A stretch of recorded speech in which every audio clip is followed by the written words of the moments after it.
And a New York judge has lifted the civil contempt finding against former President Trump, but he will have to meet certain conditions. Mr. Trump has until May 20th to pay $110,000 in fines. He must provide affidavits and describe the Trump Organization's document destruction and retention policies. A third party must also submit a review of documents. Mr. Trump was found in contempt of court in late April when he failed to comply with the terms of a subpoena to turn over documents to investigators from the New York Attorney General's office. Joining me now for more on all of this is CBS News investigative reporter Graham Cates. Graham, great to see you. So how likely is it that Mr. Trump and his legal team will comply with these new terms, and what are the consequences of noncompliance? Well, they're definitely going to try, and they've been trying for the last couple of weeks to satisfy what the judge and what the Attorney General's office wants in terms of their response to the subpoena. Initially, the subpoena had asked for any documents that show Trump's involvement in the finances of his own company and how his own finances are intermingled with it. And he responded by saying, I don't have any documents, none exist. And I don't have any of the electronic devices that you might be searching for that might show some of my involvement either. But they never said how they searched for those documents or really how they came to the conclusion that none of those documents existed.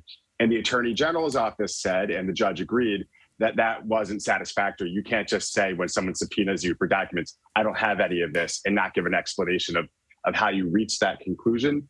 So they tried twice in the last few weeks to say, these were the terms of our searches. This is how we did it. And the first time around, the judge said, this is still too vague. I don't understand who was conducting the search and what they were looking for and how you reached the conclusion that the Trump Organization really doesn't have many documents with Donald Trump's name on it. Mm-hmm. And this time around, the judge said, it looks like you're getting closer and you're genuinely trying to make me happy, essentially. But you're not quite there yet. So he suspended the contempt fine for now. And he said by May 20th, he gave them a long list of executive assistants and other personnel at the Trump Organization. And he said, I want affidavits from these people explaining their involvement in the search and a more detailed analysis of how you went about looking for these things. And as long as they're able to do that, there's no reason to think that they won't be able to have this thing permanently lifted for now. Right. Essentially, they've got to keep working on it. So, Graham, where exactly does New York Attorney General Letitia James's probe go from here? Is it simply a matter of waiting out this legal delay? That's part of it. So one of the terms of this contempt finding was that this third-party e-discovery firm that's part of this case has to complete its work by May 20th.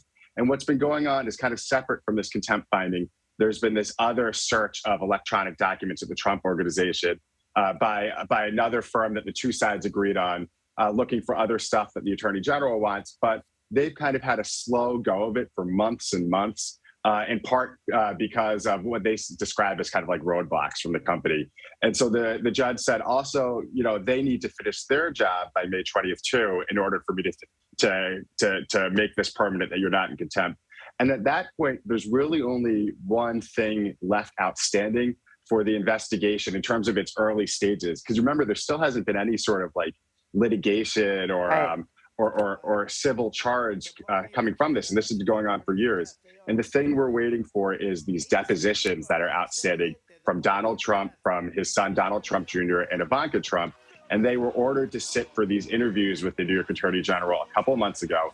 And they appealed those decisions. And that's going to be considered this month in May. So once those are completed, either they're going to sit for depositions or they're not going to sit for depositions. And at that point, we've gotten indications from the Attorney General's office that there will be some sort of civil enforcement at the end of this road, of this kind of years-long investigation digging deep into the Trump Organization. But we don't know what that civil enforcement is going to be. Boy, this legal quagmire just seems to drag on and on and on, doesn't it, Graham? So I'm sure we will be speaking with you again soon on the latest update on this. Thanks so much for keeping us Absolutely. up to date.